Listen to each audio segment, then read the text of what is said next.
Now question number 3। Question number 3 में आपके पास क्या गिवन है, select the correct answer from the given options, यानी कि आपके पास हर एक स्टेटमेंट के साथ 4 ऑप्शंस गिवन है। उन 4 ऑप्शन में से आपको एक करेक्ट आंसर को यहाँ सिलेक्ट करना है। Okay. A 2 and 7 are factors of 2 और 7 जो है वो फैक्टर्स हैं किस नंबर के, 3, 7, 14 या 2। कौन से नंबर के फैक्टर्स हैं आपको यहाँ ये बताना है। ठीक है, तो यहाँ मैं आपको सबसे पहले 3, 7, 14 एंड 2 के फैक्टर्स मेक करके शो कर दूंगी ताकि हमें करेक्ट आंसर को सिलेक्ट करने में कोई डिफिकल्टी ना आए। Question number 3 part A, factors make करने किसके, 3, 7, 14 एंड 2।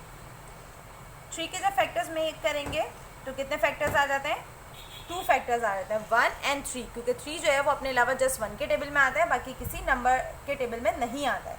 इसी तरीके से 7 के फैक्टर्स मेक करेंगे, 7 जो है वो 1 एंड 7 के टेबल में आता है, यानी कि आपके खुद के नंबर के टेबल में आता है और किसी डिफरेंट नंबर ऑफ टेबल में नहीं आता है। 14 के फैक्टर्स मेक करने हैं, 14 1 के टेबल में आता है, देन 2 के टेबल में आता है, 2 7 ज़ा 14, देन 7 के टेबल में आता है, 7 2 ज़ा 14 और 14 जो है अपना खुद के टेबल में आता है, 14 1 ज़ा 14। नाउ 2 के फैक्टर्स मेक करेंगे, 2 1 के टेबल में आता है एंड अपने खुद के टेबल में आता है 2 1 ज़ा 2। सो जब हमने फैक्टर्स मेक कर लिए तो उससे हमें क्या क्लियर हुआ कि 2 और 7 जो है वो किसके फैक्टर है, 14 के फैक्टर हैं, क्योंकि 14 के ही फैक्टर्स में 2 और 7 आ रहे हैं, ना कि 3, 7 और 2 के फैक्टर्स में जो है वो 2 और 7 आ रहा है। 2 तो आ रहा है बट 7 नहीं आ रहा। ठीक है, तो इट मीन जो आपके पास थर्ड वन ऑप्शन गिवन है वो बिल्कुल करेक्ट आंसर गिवन है। उसमें क्या गिवन है, 14। तो कंप्लीट स्टेटमेंट क्या हो गया, 2 and 7 are factors of 14। Okay, you also select with me in your book. Now B में आपके पास क्या गिवन है, 10 is not a factor of, 10 जो है वो फैक्टर नहीं है 32 का, 240 का, 20 का या 60 का। 10 जो है वो किसका फैक्टर नहीं है, 10 जो है वो 32 का फैक्टर नहीं है। कैसे क्लियर हुआ आपको ये बात, क्योंकि आपके पास जो बाकी के 3 ऑप्शंस गिवन है वो नंबर जो है कम्प्लीटली 10 से डिवाइड हो सकते हैं। जब वो कम्प्लीटली 10 से डिवाइड हो सकते हैं तो इट मीन्स 10 जो है वो उनके फैक्टर कहला रहे हैं। और वो कम्प्लीटली कैसे 10 से डिवाइड हो सकते हैं, जब मैंने आपको डिविजिबल बाय 10 का रूल क्लियर किया था तो उसमें मैंने आपको अच्छे से क्लियर कर दिया था कि आपके पास लास्ट वन नंबर जो भी गिवन होगा, अगर वो 0 गिवन है, यानी कि जो नंबर आपके पास गिवन है उसका जो लास्ट डिजिट ऑफ नंबर अगर 0 गिवन है तो वो कम्प्लीटली 10 से डिवाइड हो सकता है। और यहाँ पर आपके पास जो नंबर गिवन है उसका लास्ट नंबर 0 ही गिवन है। 240 का लास्ट नंबर क्या गिवन है, 0 गिवन है। 20 का लास्ट नंबर 0 गिवन है। 60 का लास्ट नंबर 0 गिवन है। जब लास्ट नंबर जो है वो 0 होगा, यानी कि एंड वाला number last number of digit अगर आपके पास 0 गिवन होगा तो इट मीन्स वो 10 से कम्प्लीटली डिवाइड हो सकता है। और जब वो 10 से कम्प्लीटली डिवाइड हो सकता है तो 10 जो है वो उनके फैक्टर्स कहला रहे हैं, यानी कि 10 जो है वो 240, 20 और 60 का जो है वो फैक्टर्स कहला रहे हैं। 10 से जो है वो कम्प्लीटली क्या डिवाइड नहीं हो सकता, 32 डिवाइड नहीं हो सकता, क्योंकि लास्ट जो नंबर गिवन है वो क्या गिवन है, 2 गिवन है। ठीक है, जब 2 गिवन है तो इट मीन्स वो 10 से डिवाइड नहीं हो सकता। तो इट मीन्स यहाँ क्लियर हो रही है बात, 10 जो है वो फैक्टर नहीं है 32 का। इट मीन्स जो फर्स्ट वन आपके पास ऑप्शन गिवन है वो बिल्कुल करेक्ट आंसर है। ओके, तो हम उसी को सिलेक्ट करेंगे। आपके पास कंप्लीट स्टेटमेंट क्या हो गया, 10 is not a factor of 32।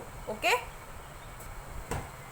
C all possible factors of 50 are, 50 के तमाम पॉसिबल फैक्टर्स कौन से हैं, 10 and 5, 1, 2, 5, 10, 25 and 50, 1, 5, 25 and 50, 5, 10 and 50।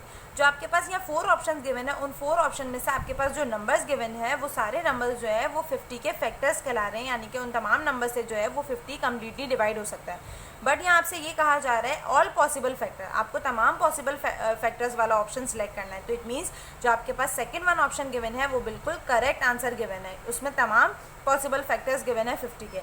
1 के टेबल से भी 50 डिवाइड हो सकता है, 2 के टेबल से भी 50 डिवाइड हो सकता है। 2 25 से 50 आता है। ठीक है, इस तरीके से 5 के टेबल में 5 10 से 50 आता है, 10 के टेबल में 10 5 से 50 आता है, 25 के टेबल में 25 2 से 50 आता है और 50 के टेबल में 50 1 से 50 आता है। तो it mean second one option को सिलेक्ट करेंगे हम यहाँ पर। तो कंप्लीट स्टेटमेंट क्या हो गया यहाँ पर, all possible factors of 50 are 1, 2, 5, 10, 25 and 50 also. Okay, now D में आपके पास क्या गिवन है, 8 is not a factor of, 8 जो है वो फैक्टर नहीं है किसका, 2, 8, 16 या 32। किसका फैक्टर नहीं है, 8 2 का फैक्टर नहीं है। क्यों, क्योंकि 8, 16 एंड 32 जो है वो 8 से कम्प्लीटली डिवाइड हो सकते हैं, जस्ट 2 जो है वो कम्प्लीटली 8 से डिवाइड नहीं हो सकता है। तो इट मीन्स जो आपके पास फर्स्ट वन ऑप्शन गिवन है 2 वो बिल्कुल करेक्ट आंसर है और यहाँ हम उसी को सिलेक्ट करेंगे। ओके, तो कंप्लीट स्टेटमेंट क्या हो गया आपके पास यहाँ पर, 8 is not a factor of 2। Okay, now E में आपके पास क्या गिवन है, which of the following is a factor of every number, कौन सा ऐसा नंबर है जो कि फैक्टर कहला रहा है हर एक नंबर का।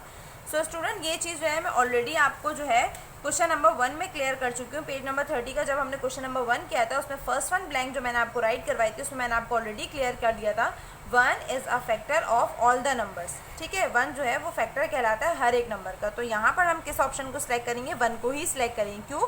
क्योंकि आपसे ये कहा जा रहा है which of the following is a factor of every number, कौन सा ऐसा नंबर है जो कि फैक्टर है हर एक नंबर का। तो कौन सा ऐसा नंबर है, 1। ठीक है, सेकेंड वन ऑप्शन को सिलेक्ट करेंगे हम। यहाँ पर आपके पास 4 ऑप्शन गिवन थे, 0, 1, 2 एंड 10 गिवन था। जो आपके पास सेकंड वन ऑप्शन 1 गिवन है वो बिल्कुल करेक्ट आंसर है गिवन स्टेटमेंट का। ओके, तो कंप्लीट स्टेटमेंट क्या हो गया, 1 is a factor of every number. Clear है बात? यहाँ हमारा क्वेश्चन नंबर 3 जो है वो बिल्कुल कंप्लीट हो चुका है।